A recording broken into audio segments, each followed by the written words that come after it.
दोस्तों, एक शख्स जिसके सीने में लंबे समय से बहुत ही ज़्यादा दर्द हो रहा होता है और वो शख्स अपने उसी दर्द के कारण ठीक तरीके से चल फिर भी नहीं पा रहा होता है। जब उसकी पत्नी अपने पति का एक्सरा कराती है तो उसमें पता चलता है कि उसकी दोनों किडनी बुरी तरीके से क्षतिग्रस्त हो चुकी होती है और वो रिपोर्ट और अपने पति को ले जाकर के एक बड़े से अस्पताल में भर्ती कराती है।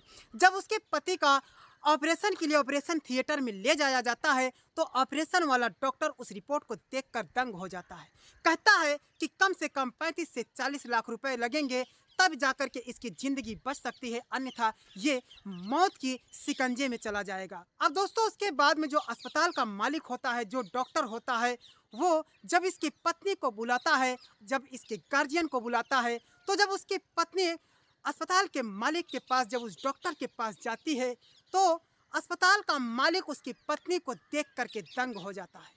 उसकी रूपरेखा को देखकर चकाचौंध हो जाता है, उसकी निगाहों में डूब जाता है।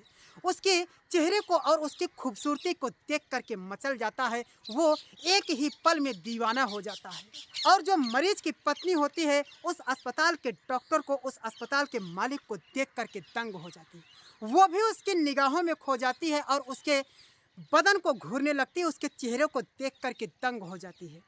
उसके बाद में वो जो अस्पताल का मालिक होता है उसकी पत्नी से कहता है कि कम से कम 35 से 40 लाख रुपए लाओ तो तुम्हारे पति को बचा लिया जाएगा। अब दोस्तों, 35 से 40 लाख रुपए सुनकर उसकी जो मरीज की पत्नी होती है अस्पताल के मालिक के कदमों में गिर जाती है और कहती है कि मेरे पास इतने पैसे नहीं हैं, मुझसे जो हो सकेगा मैं उतना पैसा लाऊंगी, मेरे पति की जान बचा लीजिए।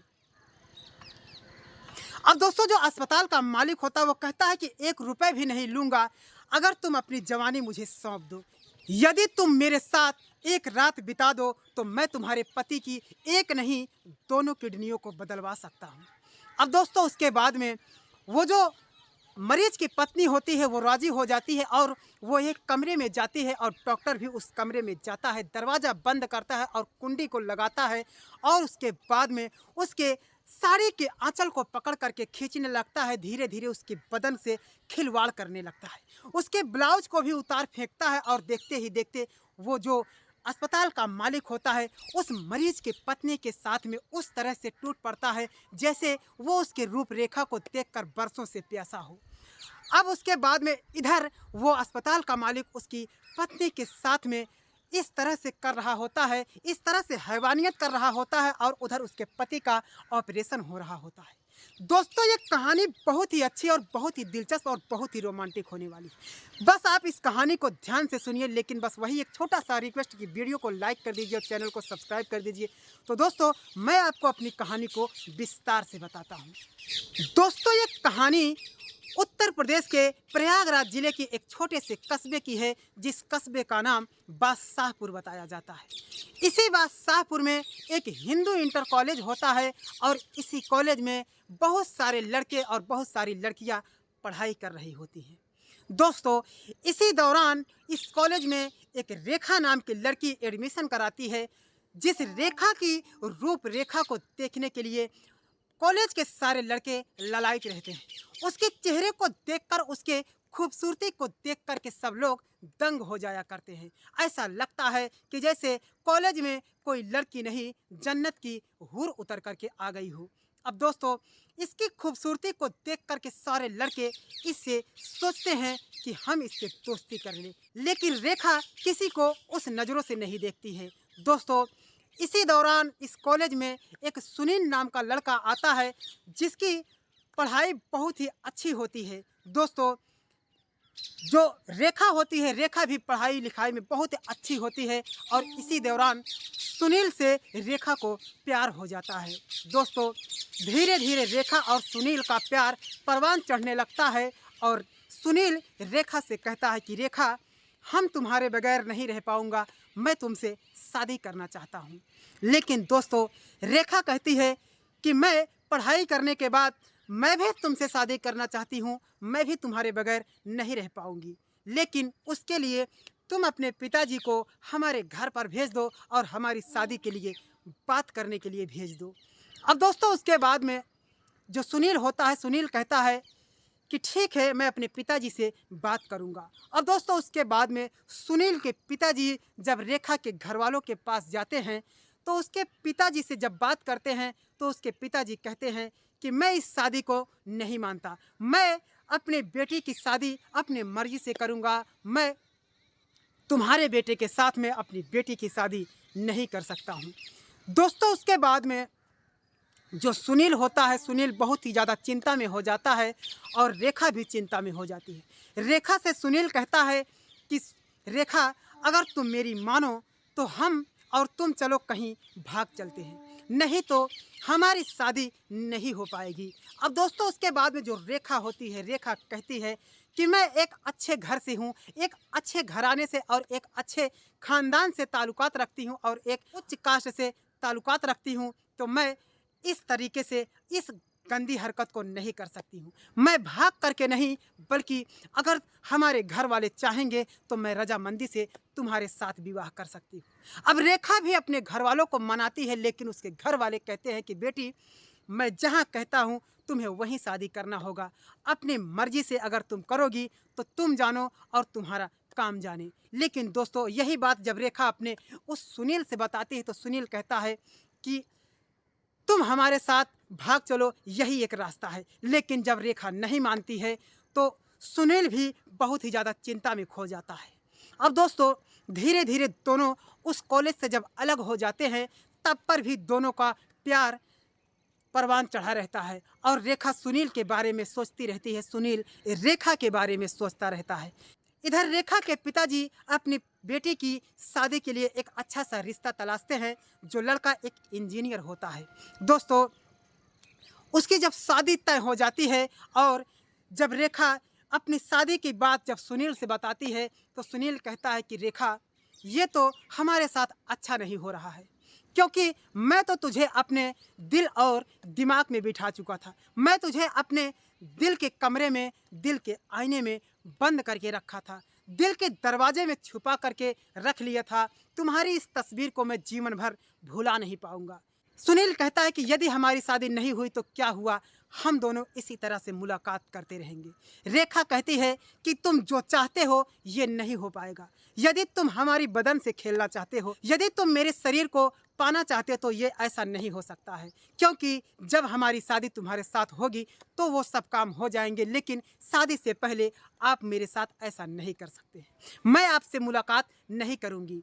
अब दोस्तों उसके बाद में रेखा की शादी एक इंजीनियर लड़के से तय हो जाती है और सुनील उसके शकल को सोचता रहता है, सपनों में उसके चेहरे को खोजता रहता है और डूबा रहता है उसके रग रग में कि काश रेखा मुझे मिल गई होती तो बहुत अच्छा होता। लेकिन दोस्तों रेखा की शादी जब दूसरे लड़के से हो जाती है, इधर सुनील भी पढ़ाई लिखाई अच्छे से कर रहा होता है और धीरे धीरे रेखा को भूल जाता है।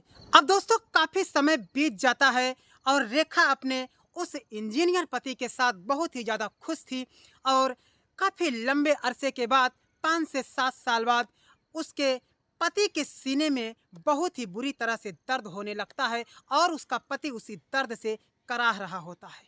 जब उसके पति का एक्सरा होता है तो पता चलता है कि इसकी दोनों किडनी बुरी तरह से क्षतिग्रस्त हो चुकी है। जब रेखा अपने पति के इलाज के लिए बड़े अस्पताल में लेकर जाती है तो वहाँ पर पता चलता है कि इसकी जब दोनों किडनी खराब हो चुकी है, इसके रिपोर्ट को देख करके वहाँ का जो मालिक होता है कहता है कि कम से कम 35 से 40 लाख रुपए लगेंगे, तब जाकर के इसकी जिंदगी को बचाया जा सकता है। जब मरीज के गार्जियन को बुलाया जाता है तो जब मरीज की पत्नी अस्पताल के मालिक के पास जाती है तो उस जो रेखा होती है जब अस्पताल के मालिक के पास जाती है तो देख करके दंग हो जाती है, क्योंकि अस्पताल का मालिक कोई और नहीं बल्कि उसके क्लासमेट था जो सुनील, वही होता है। सुनील ही अस्पताल का मालिक होता है। ये सब देख करके जो इंजीनियर की पत्नी रेखा होती है वो देख करके दंग हो जाती है। वो कहती है कि आप तो मुझे बचपन से जानते हैं, आप तो मुझे कॉलेज के दिनों से जानते हैं, बहुत अच्छे से जानते हैं।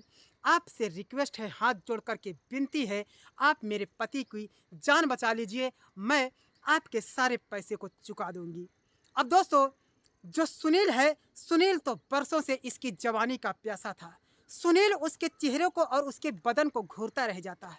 वो कहता है कि 35 से 40 लाख रुपए नहीं, बल्कि मैं 35-40 रुपए भी नहीं लूँगा। मैं 1 रुपए भी नहीं लूँगा यदि तुम मुझे अपनी जवानी सौंप दो। यदि तुम हमारे साथ एक रात बिता दो तो मैं तुम्हारे पति की एक नहीं, दोनों किडनियों को बदलवा सकता हूँ। दोस्तों, उसके बाद में जब रेखा उस सुनील से कहती है कि वाह रे सुनील, तुम्हें मेरा बदन ही चाहिए, तुम हवस के पुजारी हो, तुमने तो मुझसे प्यार किया था और तुम इस तरीके से गंदी सोच कैसे सोच सकते हो। तो ठीक है, आज मैं तुम्हें अपने बदन को सौंप दूंगी और तुम हमारे साथ उस तरीके से करो जिस तरीके से तुम्हारा दिल करता है, लेकिन तुम मेरे पति को बचा लीजिए। अब दोस्तों, उसके बाद में सुनील उस रेखा को एक कमरे में ले जाता है और उसके बदन के साथ में इस तरीके से करता है, उसकी साड़ी को उतार फेंकता है, उसके ब्लाउज के बटन खोलने लगता है, उसके पेटीकोट का नारा भी खोल देता है और देखते ही देखते उसे नग्न कर देता है। और उसके बाद में इधर उसके पति का इलाज चल रहा होता है और एक तरफ सुनील उस रेखा के बदन के साथ में हैवानियत कर रहा होता है। दोस्तों, बुरी तरीके से वो जो होता है सुनील उस रेखा के बदन से उस तरीके से प्यास बुझाता है कि वो मस्त हो जाता है। और दोस्तों, उसके बाद में अब जब उसके पति का इलाज हो जाता है तो जब धीरे धीरे उसका पति ठीक तरीके से चलने लगता है तो एक दिन उसकी जो पत्नी रेखा होती है, जो इंजीनियर की पत्नी रेखा थी, वो एक खत लिखती है और उस खत में सुनील नामक अस्पताल के मालिक के बारे में सारी बातें लिख देती है और उसके बाद में वो फांसी लगा करके झूल जाती है। दोस्तों, उसके बाद में जो इंजीनियर उसका पति होता है वो देख करके दंग हो जाता है। जब उस खत को उठाता है तो उस खत में लिखा होता है कि सुनील जो अस्पताल का मालिक था वो कभी मेरा क्लासमेट हुआ करता था, उसी ने आपकी ज़िंदगी बचाने के लिए मेरे बदन से खेल लिया है, मेरे बदन के एक एक अंग को उसने छू लिया है और जिस तरीके से आप हमारे साथ करते थे उसी तरीके से पति के जैसा वो अस्पताल का मालिक ने मेरे साथ किया था, इसलिए मैं अब आपके काबिल नहीं हूँ पतिदेव, मुझे माफ़ करना। अब दोस्तों, जो उसका पति इंजीनियर होता है वो उस खत को ले जा कर के एक पुलिस स्टेशन जाता है और रिपोर्ट लिखाता है और उस सुनील नामक अस्पताल के मालिक को हिरासत में ले लेता है। दोस्तों, जो इंजीनियर होता है वो बहुत ही रो रहा होता है, वो अपने पत्नी की लाश से रो रहा होता है, कहता है कि रेखा, मैं तो तुम्हें दिल से चाहता था, तुम्हारे बदन से उसने खेल लिया तो मुझे कोई मुश्किल नहीं, मैं तो तुम्हारा पति था, मुझे कोई शिकवा शिकायत नहीं थी। उसका पति रो रहा होता है, कहता है कि तुम हमसे इतना प्यार करती थी तो तुम्हें जान देने की क्या ज़रूरत थी। अब दोस्तों, उसके बाद में सुनील को पुलिस हिरासत में लेती है और उसे उम्र कैद की सज़ा हो जाती है। दोस्तों, लानत है ऐसे क्लासमेट पर जिन्होंने रेखा को प्यार को नहीं पाया तो रेखा को एक मजबूरी का फ़ायदा उठा करके उसके बदन से खेलता है।